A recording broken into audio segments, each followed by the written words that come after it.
Shalom. First and foremost, I want to give all praises, honor, and glory to Yahweh, Bahasham, Yahweh Shai, Bahasham, Racha Kodesh. Double honors to the elders and the apostles of Great Millstone, and peace and blessings to the elect.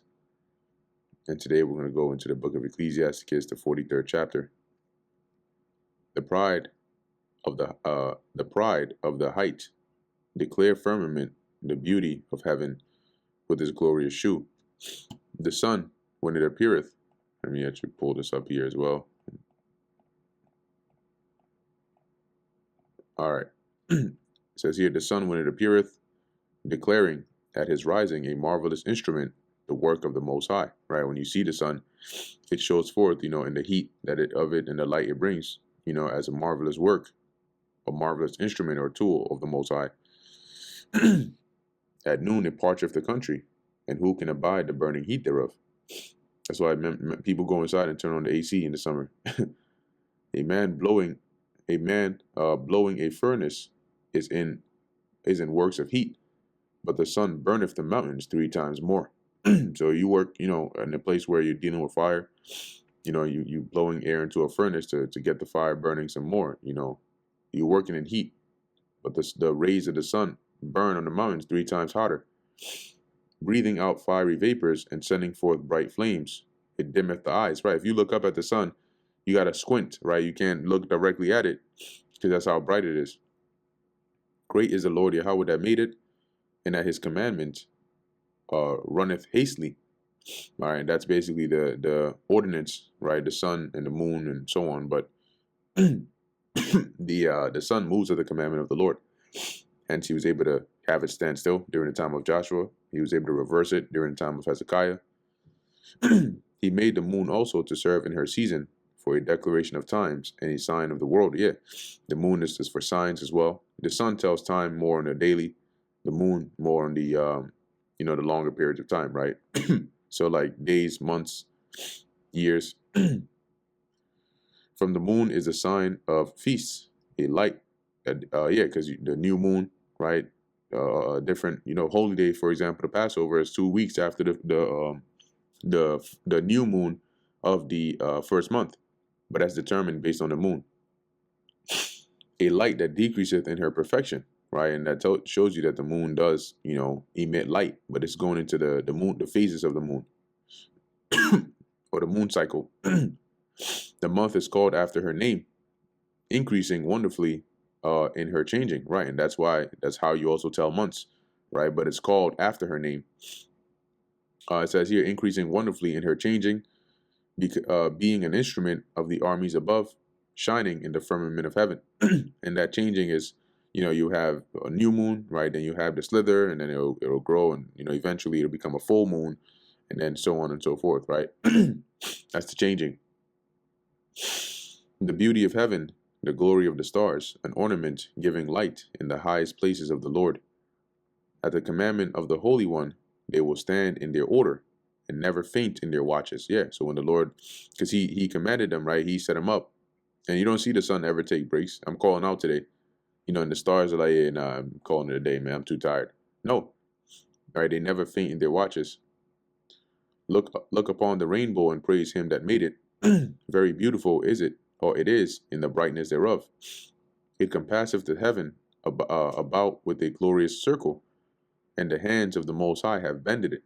Right? When you look at the rainbow, you see how, beautiful it is, the colors in it, and that actual bend, that's why it's called a bow. And that's all done by the Lord. By his commandment, he maketh the snow to fall apace, and sendeth swiftly the lightnings of his judgment. Through this, the treasures are opened, and clouds fly forth as fowls. Now, scriptures liken the weather to being in the storehouse of the Lord, or his treasures, or his armory. He opens it to let out hail, snow, rain. By his great power, he maketh the clouds firm, and the hailstones are broken small. See? So the hail, and all that, the rain, hail, all that comes from the Lord. It says here, at his sight, mountains are shaken, and at his will the south wind bloweth. The noise of the thunder maketh the ear to tremble, so doth the northern storm and the whirlwind.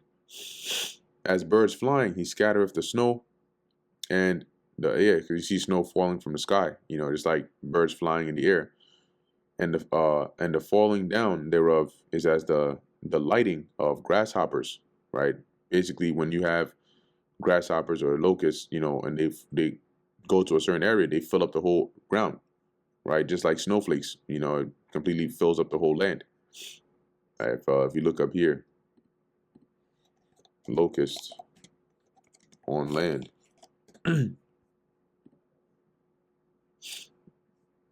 Let's do swarm.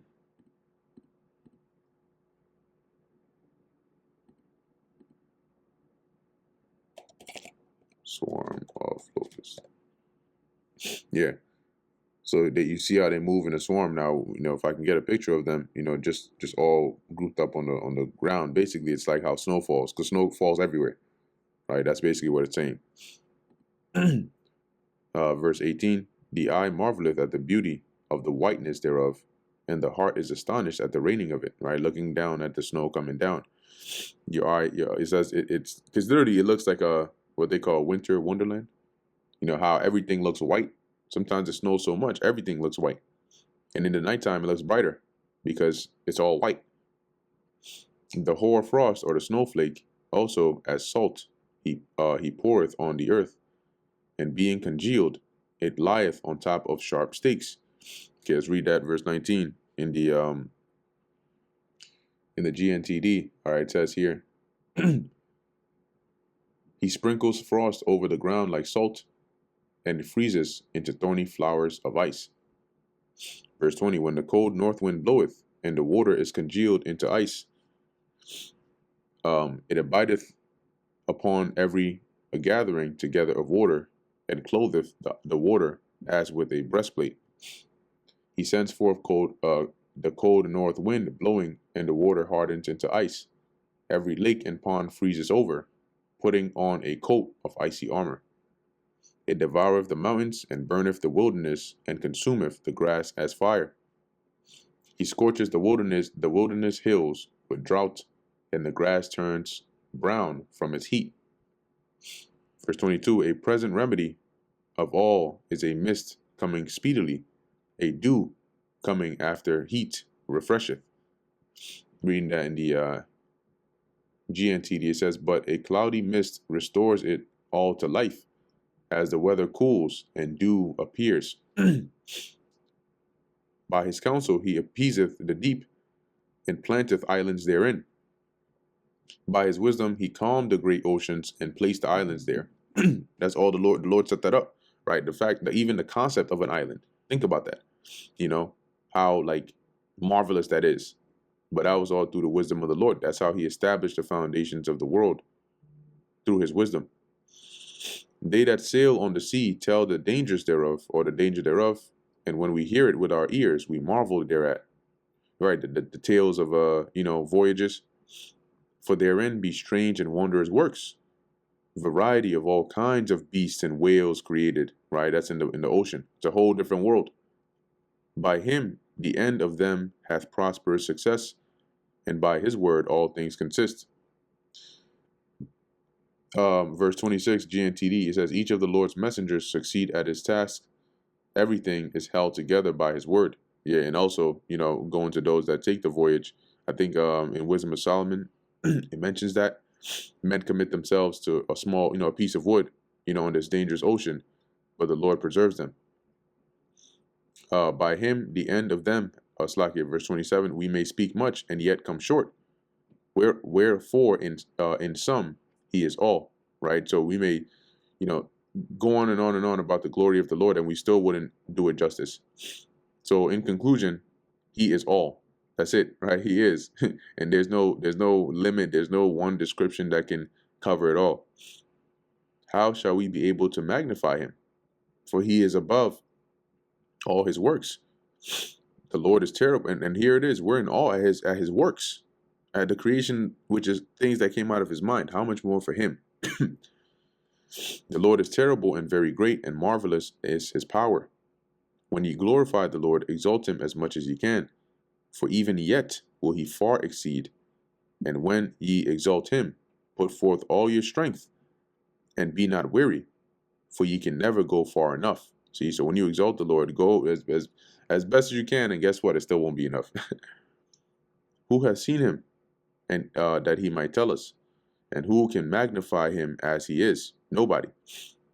There are yet hid greater things than these be, for we have seen but a few of his works. Now, of those few that we've seen, we still don't even understand it. The earth itself, right? There's still so many mysteries of the earth. You'd be surprised how everyday things that you see and think you have an understanding of today, in the kingdom you'll look at differently. Okay? Like, damn, this whole time, you walking past stones and rocks, they didn't even know they could do this. Right? It says here, for the Lord hath made all things, and to the godly hath he given wisdom. And that brings us to the end of the book of Ecclesiasticus, the 43rd chapter. Lord willing, that was edifying to the elect.